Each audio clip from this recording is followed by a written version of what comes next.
ilahad sa publiko yan, anong findings nyo dyan. Kasi, oo, yung SunWest, may conflict of interest doon. Pero hindi lang naman si Congressman Ko ang contractor legislator. Hindi ko pakawala si Kiko Barsaga. Sa tingin nyo ba, sa personality ni Congressman Kiko Barsaga, isa siyang tao na mahandle ng kahit sino man? Diba? Nakikita niyo naman yung kanyang independence sa pag-iisip eh. Mga walang yaho talaga itong mga taga-ICI na to. Talaga nga ho atang kinukonsidera nilang gawing state witness itong si Martin Romualdez. Kesyo kulang pa daw yung kanyang mga ibinahagi dyan sa walang kwentang commission na yan. Simple lang ho yan mga kababayan. Hindi mangyayari lahat ng kabuktutan na yan kung hindi pinahintulutan ni Martin Romualdez bilang Speaker of the House. Ganun lang ho kasimple yan. Hindi gagalaw ng mag-isa itong si Elizalde Ko kung walang basbas ni Martin Romualdez. Hindi lulusot ang mga insertion na yan, yaang mga program appropriation na yan, kung walang basbas ni Martin Romualdez. Yun lang ho ang sigurado natin dito. Pero bago ho yan mga kababayan, kung bago lang ho kayo sa page update, isang like at isang subscribe, masaya na ho tayo dyan. Umpisahan ho natin ang ating talakayan dito kay Prof. Malutigia. Ewan ho ba natin bakit hindi pa kasi umuwi itong si Elizalde Ko? Uwi ka na sa Pilipinas. Anak ng toko, namimiss ka na namin. Di ba? Pagka umuwi yan si Elizalde Ko, susunduin ko pa yan sa airport. Sabay-sabay ho tayo Malay nyo, meron dalang tsokolate yan, bigyan pa ho tayo. Ito, pakinggan ho natin itong si Prof. Malutigia. Salita. At sabihin na, ilabas yung small committee report. Sabihin kung saan ang insertions, kung tigma magkano. Kasi kawawa rin naman yung mga baguhan sa 20th Congress na nahalal ng 20th, hindi alam kung ano nangyari sa 19th. Abay ngayon ay sila'y kasama sa galit ng tao, no? Nako. Si Kolang ang aking pakiwari dyan, hanggang kay Kolang aabot yan. Hindi tataas doon sa pinsan, hindi aabot doon sa palasyo. Pero napakahalaga na ilahad sa publiko yan, anong findings nyo dyan. Kasi, oo, yung SunWest, may conflict of interest doon. Pero hindi lang naman si Congressman Ko ang contractor legislator.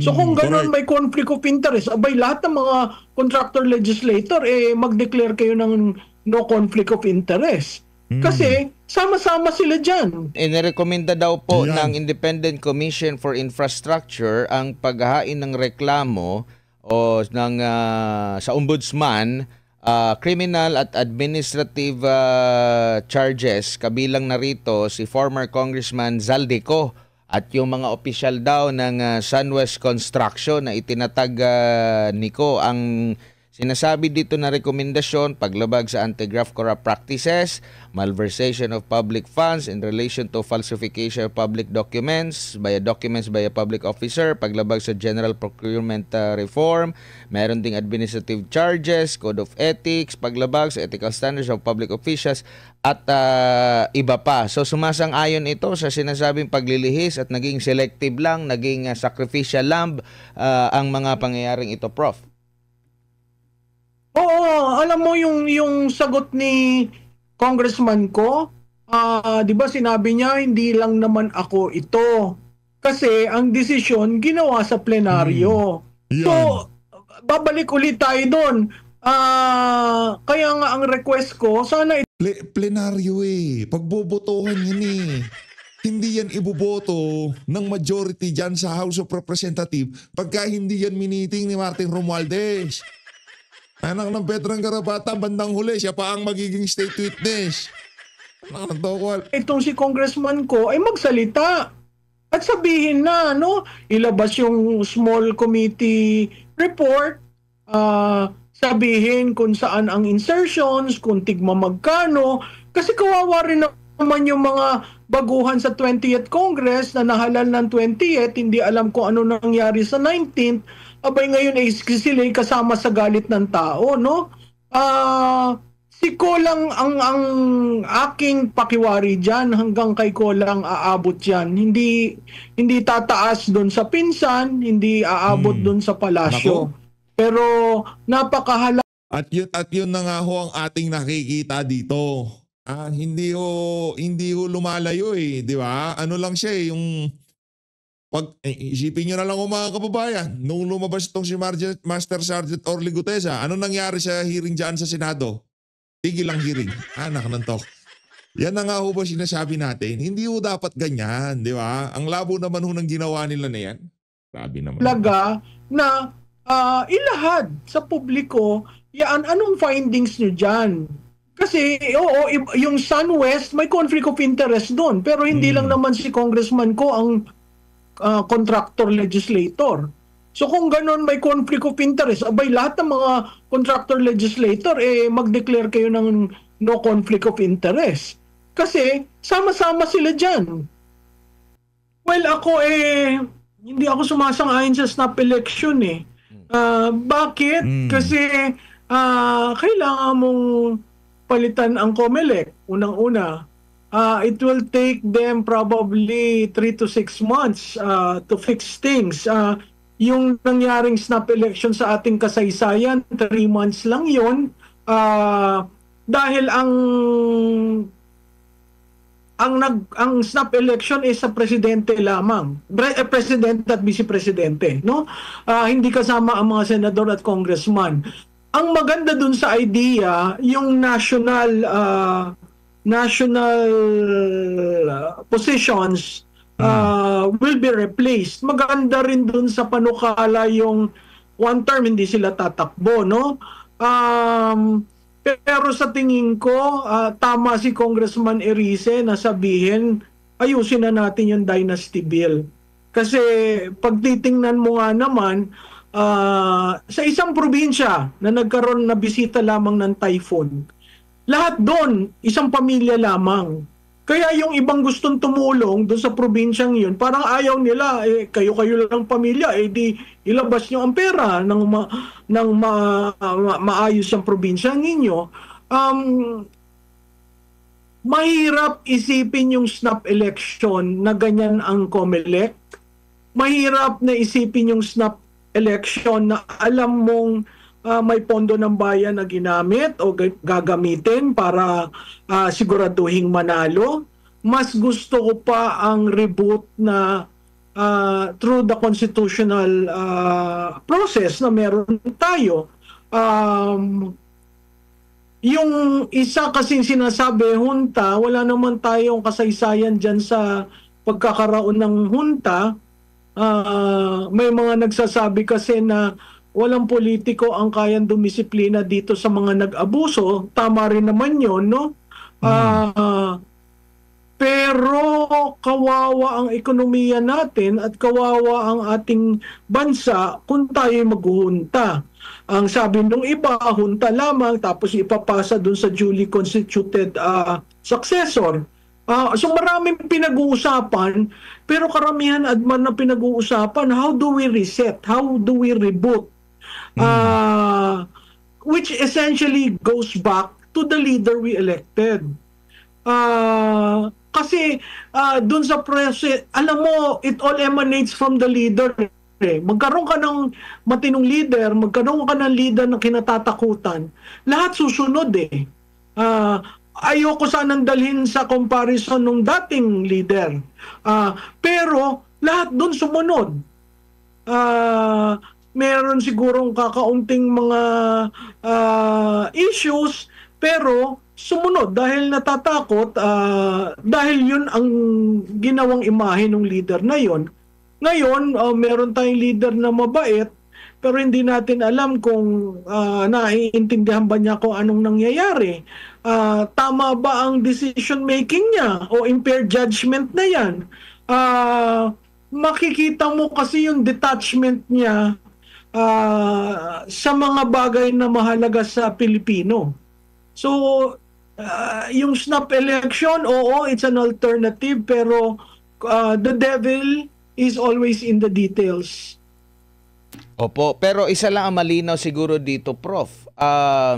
tama yung sinasabi na nawala na talaga ng tiwalang taong bayan sa gobyerno at sa mga government officials. Pero nakikita nyo ba na inuuga lang, parang CPRRD lang na inuuga lang din yung puno, titingnan kung ano yung magiging reaction. Kasi makikita mo rin dito na tama nga, no, dapat nga palitan muna, no, pumili tayo kasi nga nandun yung realization na hindi na mapagkakatiwalaan. Pero nakita natin yung iba't ibang mga opinion ukol dito, Prof. Pero Admar, 3 years is too long and 3 years is already a major delay as far as I'm concerned. Kasi kung nagsimula ka nung umpisa, lahat yan susunod Pero kung 3 years na pabanjing-banjing ka, at kung ano-ano ang mga ginagawa mo, at the same time, you cannot call your cousin to, behave, no? At ang dali niyan sasabihin niya, hindi niya alam, ay, ang anak niya na andyan, deputy majority leader, ngayon majority leader, almost calling the shots, ha? So, nalalaman niya yan, nagtatanong ang anak niya, ang anak naman niya, susunod sa kanya, no? Correct. So, really, our problem is just one person. Yes, the problem is systemic, but that one person can actually do some reforms if he really wants to pursue reforms. Itong ginagawa niya, yung statement na inalis kasi ang acceptance ng local government alam mo, nag-research ako dyan, wala akong makitang utos ng dating Pangulo na alsin ang acceptance ng local government sa mga projects. Kaya lang naman niya yung ginawa para mapabilis ang build better. Pangalawa, para hindi hino-hostage ng local government ang national projects. At pangatlo, para patibayin ang audit ng COA.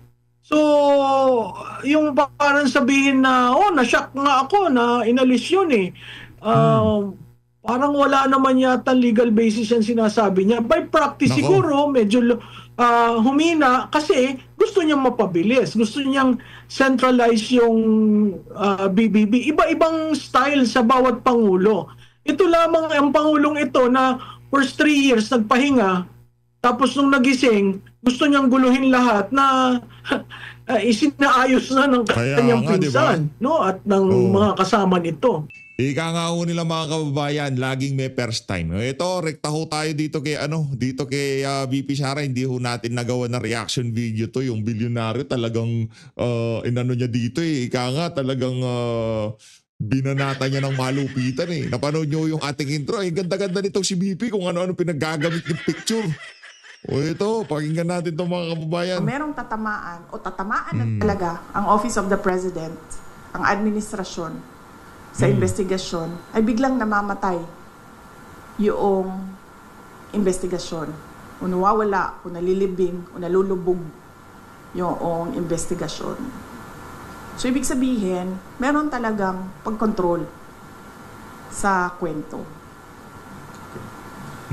Ma'am Queenie? Alright. Buenas tardes, ma'am. Yes, Yeah.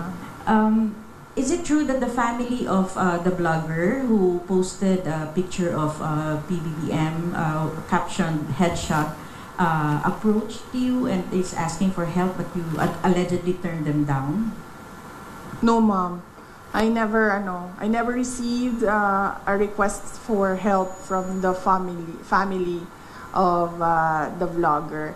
And it's highly unlikely, ma'am, for us to say no, because if this is a matter of legal assistance, ma'am, no, because there is a case. So usually we refer it for legal advice kung meron ng abogado.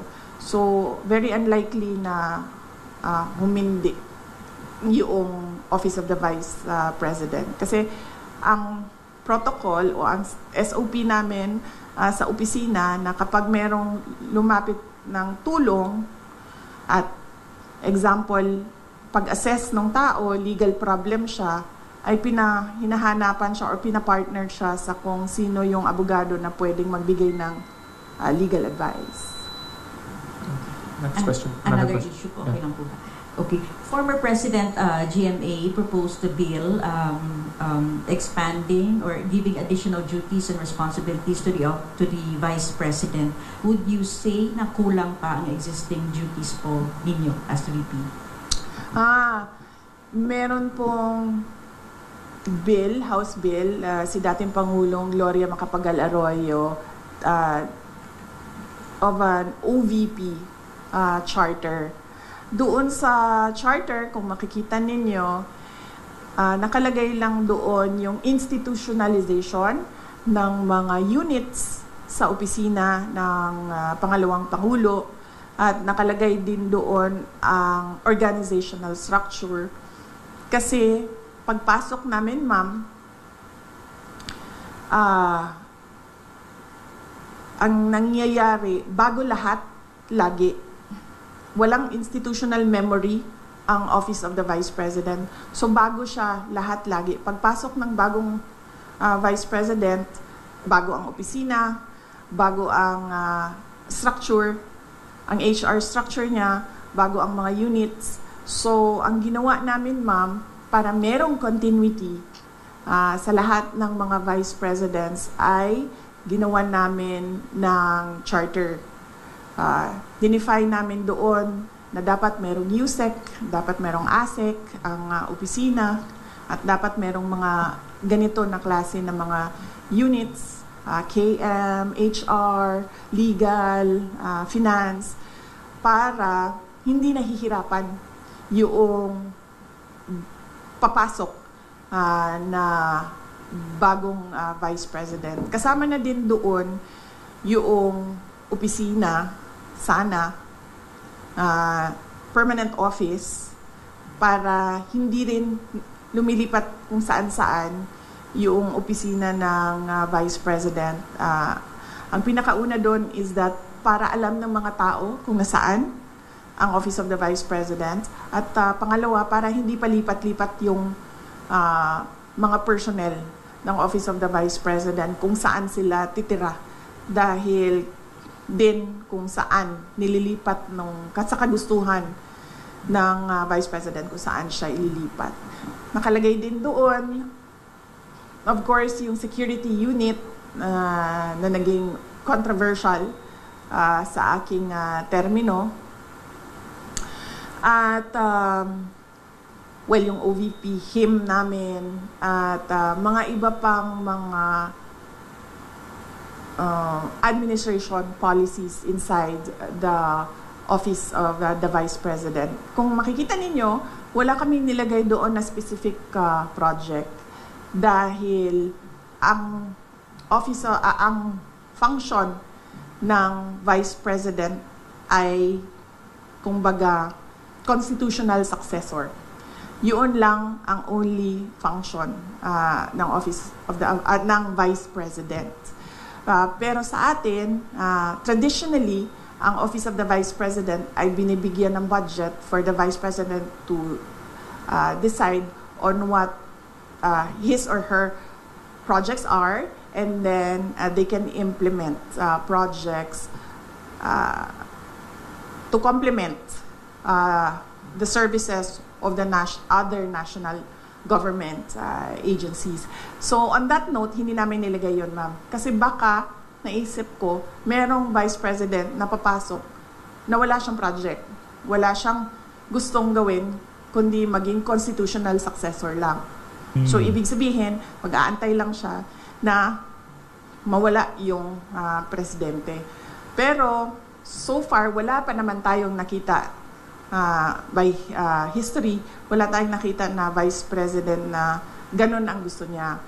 Lahat merong kani-kanilang project. Galaw. At hindi lang namin projects. ginawa ay mag-define kung ano yung project. Kasi magdedepende yon sa panahon kung kailan siya naging Vice President, sa panahon kung kailan anong relevant na project. So ang ginawa lang namin ay yung structure ng opisina na kahit anong project ay ma-implement noong organization. Just one last po. Yes, I don't know if you already asked for your reaction to the viral video of PGMA. The last time that she shook hands with you and nung pagtalik. Ang daming magagandang tanong. Ang daming puro chismis. Anak ng Petra, ganyan na ba yung ano natin, yung media natin? Yang mga tanong na yan para kay ano yan, para sa mga ika nga showbiz article, showbiz personalities. What if Ikot niya is parang tila sumimangot siya. What's the relationship between you two right now po, yung status? Ni ma'am?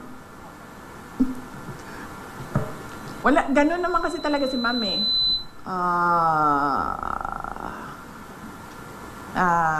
Hindi lang sa akin. Nakita ko na rin siya, ganyan siya sa ibang tao. It's nothing personal. I don't think it's, she's doing it on purpose and she's doing it to express disgust or to express disapproval sa isang tao. It's not the first time she's done that.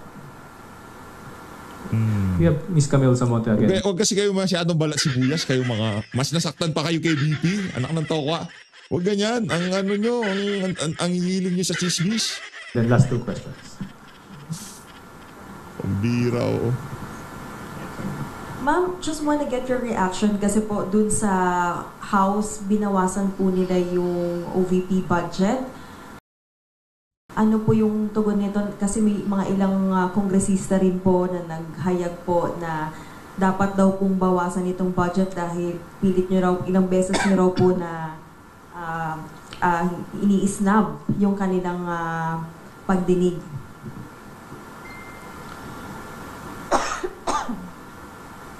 Isang beses lang ako hindi pumunta. Sa plenary, 2 beses. Sa plenary, 2 beses ako hindi pumunta sa kanila. But beyond that, as early as August, I think August 15, nung tinanong na ako kung ano yung expectations ko sa budget hearings, sinabi ko na ang expectation namin ay bawasan nila ang budget of the office of the Vice President. Dahil sinabi ko at that time, it's the same administration, it's the same Speaker of the House of Representatives, and it's the same set of characters. So on that point, tama nga ako sa sinabi ko noong August. Hindi man siya nakakagulat. Hindi na ako nagugulat sa House of Representatives. Last two questions. Sorry. Sola.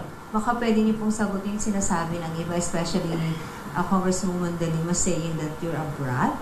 You might would like to address that comment of her po? Oo. Kasi hindi Yes. ka nga daw po sumipot sa budget. Oo.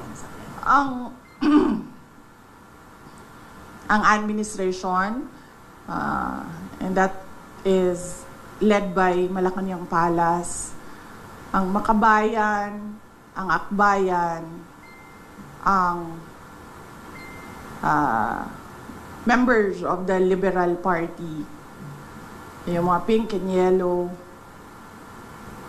and sabihin na lang natin yung sixth category, all others. Meron yan silang narrative about Inday Sara. Kung napapansin nyo, paulit-ulit lang yan na sinasabi nila. Kung ano yung, at pansinin nyo din, kung ano yung lumalabas sa bibig ng Malacanang Palas, susunod yung kanilang online service providers sa news. Yan. Whether it be fake news vloggers, totoong news, or trolling, pare-pareho yung narrative nila. At pansinin nyo, lahat ng lumabas na mga articles, isa lang yan. Sinasabi nila, number 1, pro-China, Number 2, Brat. Number 3, Lucaret, Crazy. At number 4, nakalimutan ko yung isa. Ano yung isa, ma'am? Paulit-ulit lang yan sila eh. At confidential funds. Ilustay. Yan.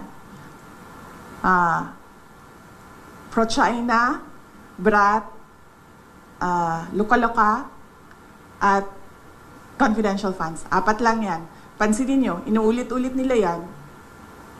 Hoping siguro na one of those will stick sa image or sa reputation para makasira sa akin. Grabe, galing talaga ni VP. Well, ito, yung mga kausap mo na yan, VP, sila din ang ikangame pakana ng mga kabalintunaan na yan, mga kabuktutan na yan. Kasi sila din nagkakalat ng mga ano na yan, ng mga intriga na yan. Yung mga kaharap mo dyan, yung mga nagtatanong, yung mga taga-ABS, mga News 5, mga GMA, yan yung ano, yan yung media arm ng Malacanang. Kung anong naratibo ni Auntie Claire, yun lang ang gagawin ng mga yan. Kasi galit nga rin sila sa mga Duterte. Diba? Panahon ni Digong, hindi kumita yung mga media. O, wala silang pakingking galing sa Malacanang, hindi nagbibigay si Tatay Digong. Dito siguro busog na busog sila. Pagdating naman dyan sa Malacanang Press Cartel, wala raw silang buffet nung panahon ni Tatay Digong. Baka ngayon, araw-araw buffet sila dyan. Diba? So, hindi ako nagtataka na magsasabi ng ganyan si Leila de Lima. Yung word na brat, ginagamit nila lagi yan. And more than that, hindi naman kasi parent ang House of Representatives for them to say kailangan disiplinahin ang Vice President. Dahil sa totoo lang, ang tawag nga natin sa kanila mga buaya, di ba? Ganun yung general perception for all members of the House of Representatives. So wala silang moral ascendancy over the office of the Vice President. But going back, that's a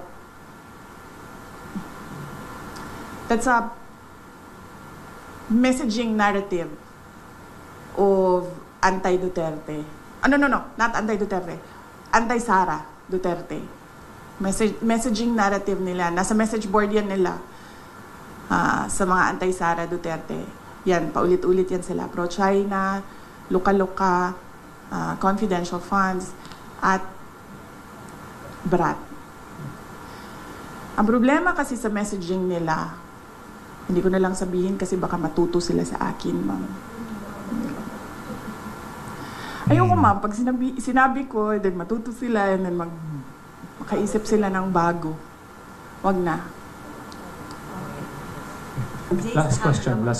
It's a narrative by anti-Sara Duterte groups.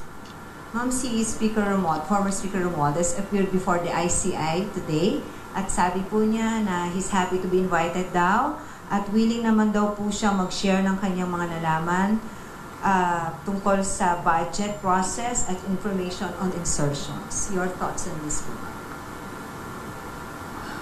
Wala na. Hindi ko na siya iniisip, ma'am.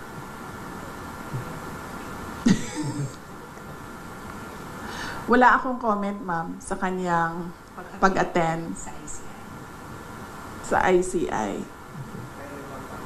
Or do you believe in the integrity of the ICI?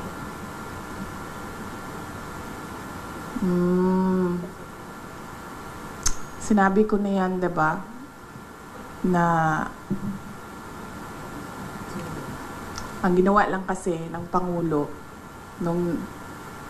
noong tinamaan siya nung sarili niyang speech na mahiya naman kayo at nagalit yung mga tao, Ang ginawa lang niya ay magpalit ng House Speaker at ng ano yun? President ng Senate at gumawa ng ICI. Pero hanggang ngayon, wala pa rin nananagot.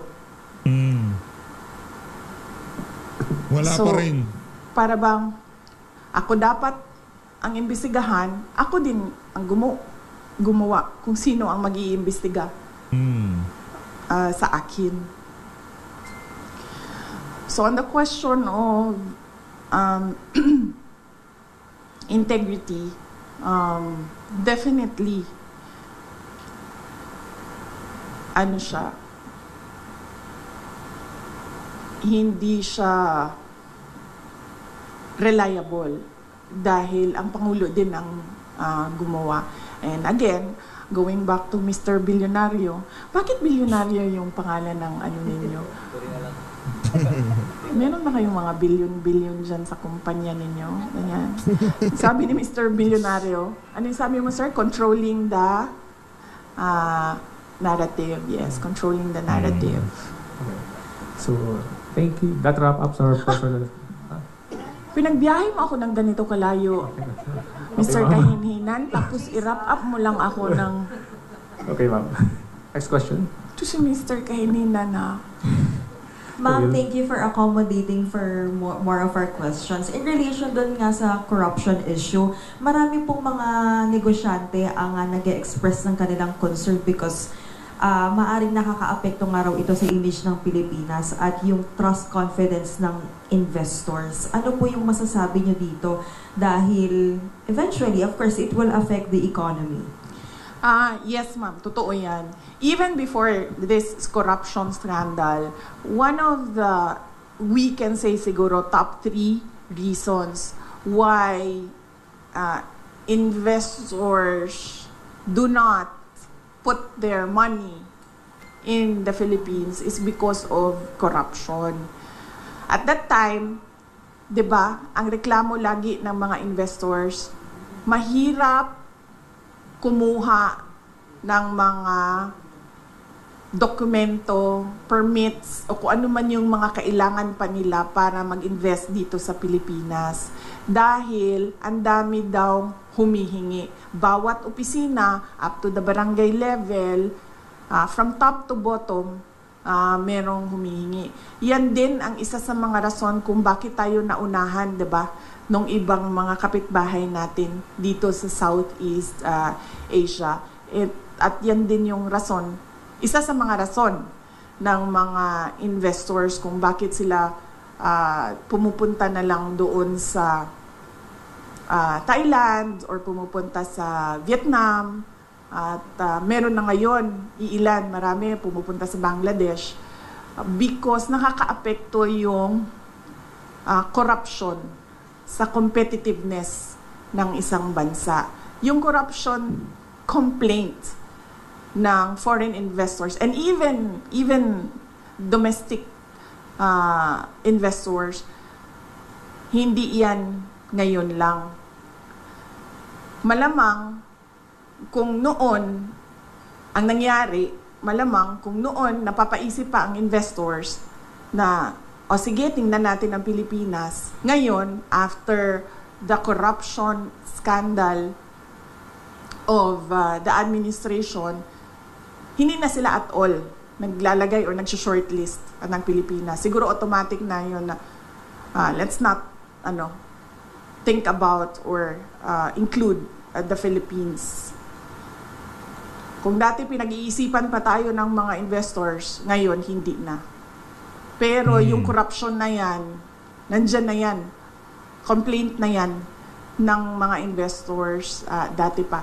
At bakit ko alam? Dahil naging mayor din ako. Nung mayor ako ng Davao City, syempre, ang gusto namin na pumasok na pera sa Davao City ay yung galing sa labas, diba? Whether it be from Visayas or other parts of Mindanao or from Luzon or from other parts of the globe, gusto namin pumasok siya sa Davao City. At pag napapansin namin, pag kinakausap namin yung investors, meron kami sa Davao City, yung Davao City Investment and Promotion Center, DCIPC namin. At pag napapansin namin na hindi pumupunta, tumitingin, tapos hindi na bumabalik, or nag-a-attempt mag-open pero hindi natutuloy, pag tinatanong namin, yung merong researchers yung office na yon, nag-i-interview sila, isa doon sa mga sinasagot, corruption. Kasama doon ang cost ng investment, tubig, kuryente. Sunod dyan ay connectivity. Sabi nila, masyadong mabagal ang IT infrastructure ng Pilipinas. At nandoon na, dati pa, yung corruption. Kaya sinasabi ko, noon, kinoconsider tayo, ngayon, hindi na talaga. Dahil sa ginagawa ng administrasyon. Sola? Or so? Ma'am, amidst the situation that we have now, like, yung mga issue, corruption, rallies here, there, yung kanya-kanya ng air ng grievances or disappointment yung mga Filipino. As Vice President, ma'am, what else could be done? I mean, there's ICI, ang dami na nagrarally. Ano bang pwede pang gawin, ma'am?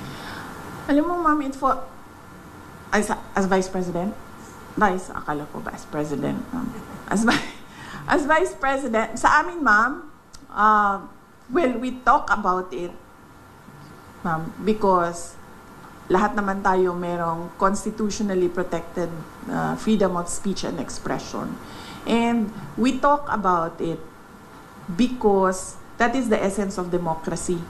Walang good governance, walang demokrasya kung hindi nakakapagsalita ang mga tao kung ano yung katotohanan na nakikita ng sarili nilang mata. In the hope na yung gobyerno makikinig. Kasi ganun dapat yun, di ba? May feedback ka dapat sa mga ginagawa mo. Para, number 1, nakukorek mo yung sarili mo. Number 2, responsive yung ginagawa mo. Number 3, relevant siya sa bayan kung ano yung ginagawa mo. Pero, wala naman, hindi nagkukulang yung mga tao sa pagsasabi kung ano yung mali. Nagkukulang yung administrasyon sa pagtugon doon sa mali. Yung, galing talaga ni Bibi. Solid. Mr. Bilyonaryo. Sino may-ari ng bilyonaryong? Hindi mo rin alam. Kasi nagtataka talaga ako of all the names. No? Business is the Bilyonaryo. Business. Ano yun? Pampaswerte? Kasi may swerte sa pangalan. Ano? Finungso yung pangalan ninyo. Okay. Any more questions? Ma'am, ikaw ma'am, wala kang tanong sa akin ma'am. Ang layo ng biyahe namin, lahat niyan nilaba, tapos wala kang tanong sa amin. Ma'am, wait. Magtanong ka ma'am. Miss Queenie, si Miro, EBS-CBN. Yan ma'am, missing pa yan siya ng maaga ma'am, para tumayo dyan sa tabi. Pagtrabahuin mo yan siya ma'am. Yes, ma'am. You mentioned earlier na narrative po ng mga anti-Sara Duterte, yung that you are pro-China. But what exactly, ma'am, is your stand on this continuing harassment by Chinese Coast Guard against our Philippine vessels within Philippine territory? Yes, ma'am. My stand is meron tayong arbitral award. Meron, nanalo na tayo doon. That is clear. Nakita yan ng buong mundo. And we need to assert that through diplomatic channels. Uupo. Because the harassment in the West Philippine Sea, it does not comprise the entire relationship natin sa China. Meron naman tayong problema sa iba't ibang bansa, mami. Hindi lang sa China. Pero ang ginagawa natin ay dinadaan natin sa Department of Foreign Affairs. Umuupo yan sila doon, pinag-uusapan nila yan doon. So, yaan yung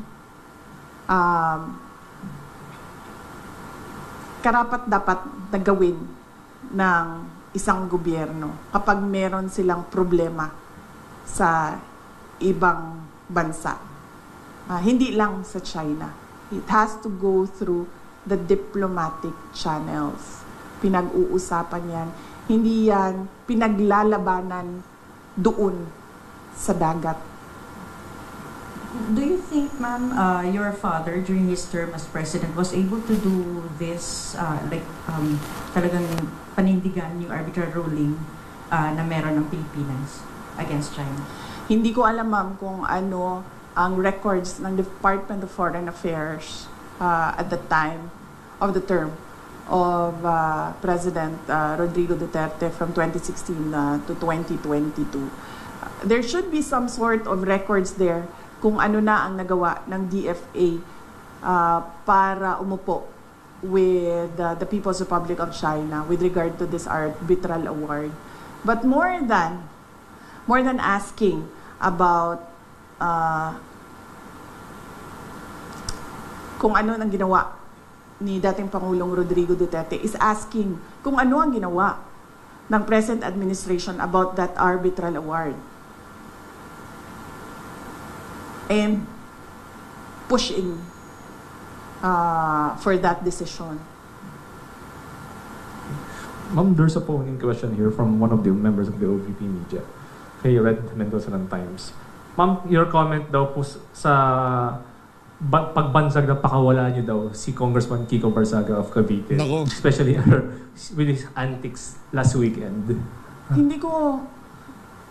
Okay, number one, kilala ko si Congressman Kiko Barzaga of the campaign in Cavite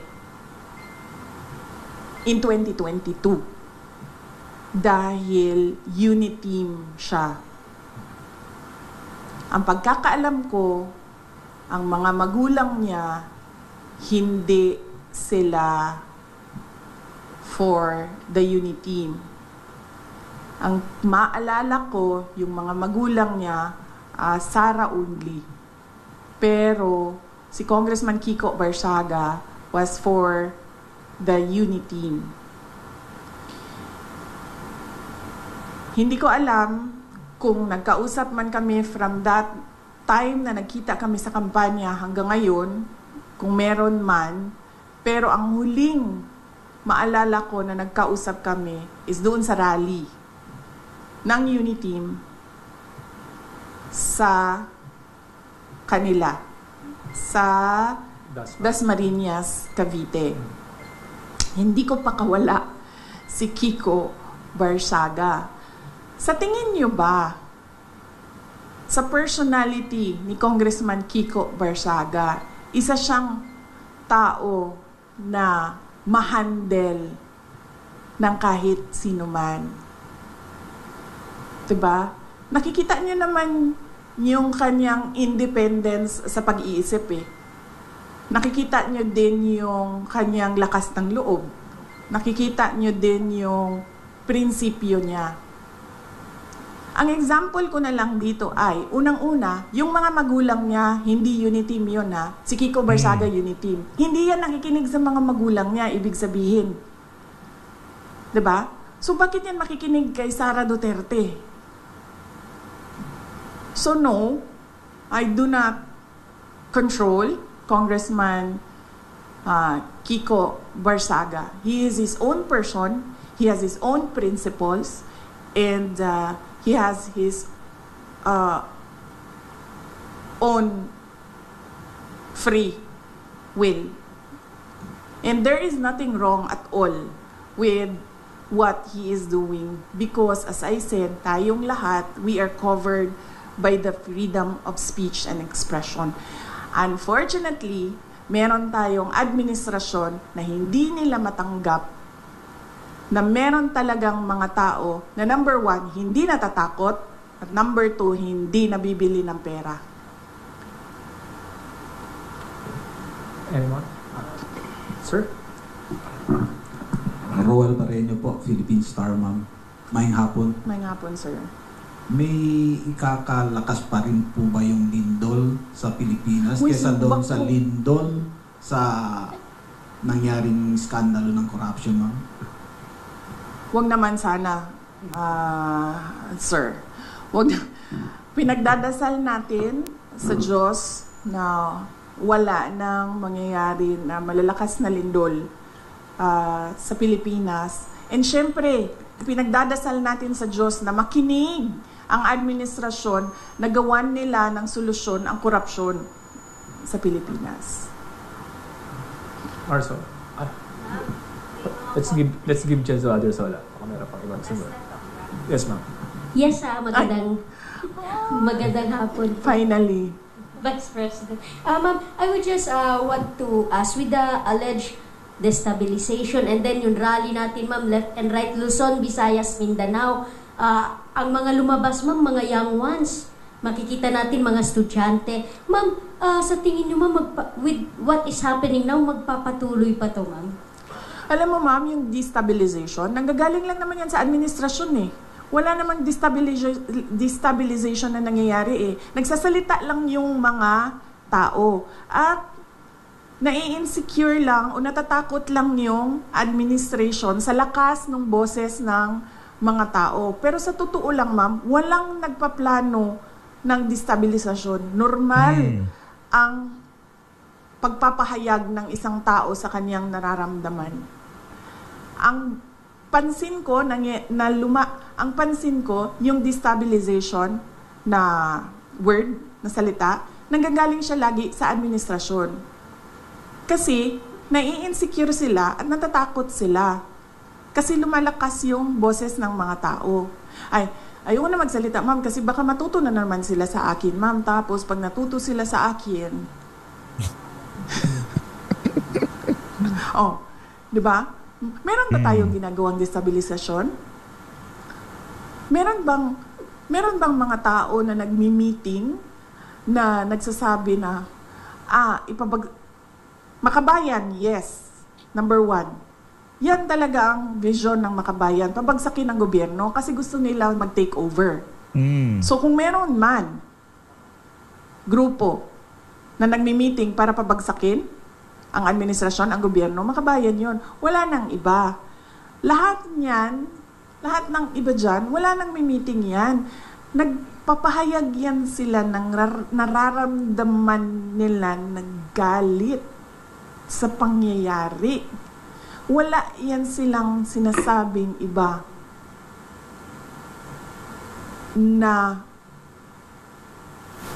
oust or ano bang tawag dyan, paggawa ng masama sa presidente o panggulo sa gobyerno. Wala. Nagsasalita lang yan, lahat ng mga tao, ng kanilang, nagsasabi lang sila sa galit nila. Tayo pala, kasama na ako dun, ma'am. Nagsasabi lang nga kami, tayo, sa galit natin.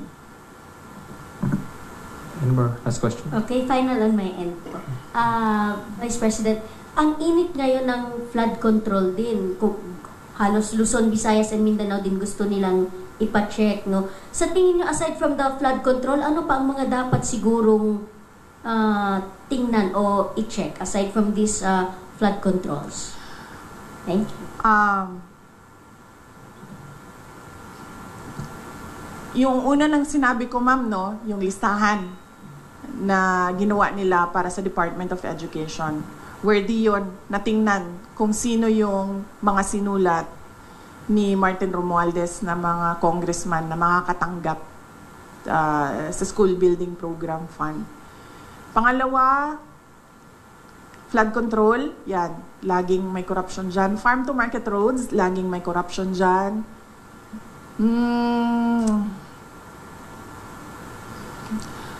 Yung pagsira ng highway, ma'am, bagong highway sirain, tapos sementohin natin ulit. Anong tawag dun sa ganun? Road repairs. Road repairs? Road reblocking, no? Ang tawag dyan? Yan, ma'am. Nakikita ko yan lagi, ma'am. Sa highways, kahit sa Mindanao, non-stop. Every year. Ayusin, sirain. Yan. Okay. Last question. Arsal. Ma'am, kasama sa pagpapahayag ng kanilang galit, may ilang grupo ng panawagan ay Marcos resign. Do you share the same sentiment? No, ma'am. I never said Marcos resign. Ang sinabi ko, ma'am, unang-una, magpa-drug test siya. May challenge na siya galing kay Attorney Vic Rodriguez. And that is a hanging open challenge na hanggang ngayon, ayaw niyang gawin. Na sinasabi ko, that is a betrayal of public trust. Because when you are president or vice president, you consecrate yourself to the service of the nation. Ibig sabihin nun, ibibigay mo na yung sarili mo sa bayan. Ibig sabihin nun, yung katawan mo, hindi na yan sa iyo, sa bayan na yan. Yung pag-iisip mo, hindi na yan sa iyo, sa bayan na yan. Therefore, pag sinabi ng bayan na magpa-drug test ka, hindi ka pwedeng magsabi ng hindi. And therefore, that is betrayal of public trust. Pangalawa, yung pagpirma niya ng kaduda-duda na budget. That is a culpable violation of the Constitution. Yan ang sinasabi ko, nasagutin niya, na hindi niya sinasagot. Ang ginagawa nila, naghanap sila ng mga tao na aatakihin nila para nakakalimutan yung tanong sa kapasidad ng Pangulo na maging leader. So hindi niyo rin supportado, ma'am, yung panawagan ng ilang grupo na Marcos Never resign? ask him to resign. That is a pointless call, Hindi magre-resign yan. Nakita niyo ba yung tatay? Ilang taon yun? 20 years. Ilang years yung senior? 20. 20 years? Yeah. Oh. That is a pointless call, Tingnan niyo yung DNA niya na ayaw yan umalis ng pwesto. So, Marcos resign is a pointless call. Pointless call. That is why I am asking him to do his job. Of which, of course, alam na nating lahat na hindi niya ginagawa. Okay. Ha? Last. Ano oras? Wala na kasi tayong gagawin pagkatapos nito. Ano ba gagawin natin pagkatapos nito? Wala na, di ba? Ay, meron pa pala. Ano oras natin? 4:04. Oh, akala ko mag-misa na after. Di ba 5:30 yung misa? Okay. Sige, ma'am. Regarding lang po sa proposed budget for 2026 ng OVP, with the project or program, will the project or program of OVP here in Zamboanga City, kung meron man po, be affected if ever mabawasan o totally tanggalin po nila ang budget for OVP sa 2026? Yes, ma'am. Antayin ko na lang yung sagot mo. Sasagot ako, ma'am, pag nakita natin kung ano yung budget ng Office of the Vice President sa GAA, doon sa batas na. Kasi, ngayon maghihiring pa ang Senate sa GAB, sa General Appropriations Bill. So, tapos magbabay-cam pa yan. Tapos, pipirmahan pa yan. So, hindi natin alam kung ano talaga yung totoong budget ng Office of the Vice President kung hindi natin nakikita yung GAA. Pero since expected po, parang na-expect nyo na talagang babawasan nila yung budget for OVP po, ano yung mga nakikita nyong possibilities if ever po? Merong posibilidad na wala talagang project at merong posibilidad na kung ano yung nandyan ngayon, bawas na yan galing sa kung ano yung kalakihan ng beneficiaries from 2024. Lumiit na yung beneficiaries for 2025 pero the same pa rin yung projects. OVP Satellite Offices, Disaster Operations Center, libreng sakay, pagbabago, A Million Learners and Trees Campaign, magnegosyo taday,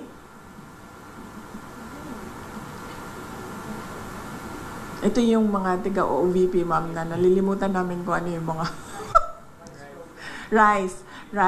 Anyway, maraming salamat to sa pag-support sa PH Update. Yan noong naging kabuuan ng press con nitong si VP Sara kahapon. Sa Luis, maraming salamat to. Mag-ingat ako kayo lahat. Mahal natin Pilipinas. Saludo, VP.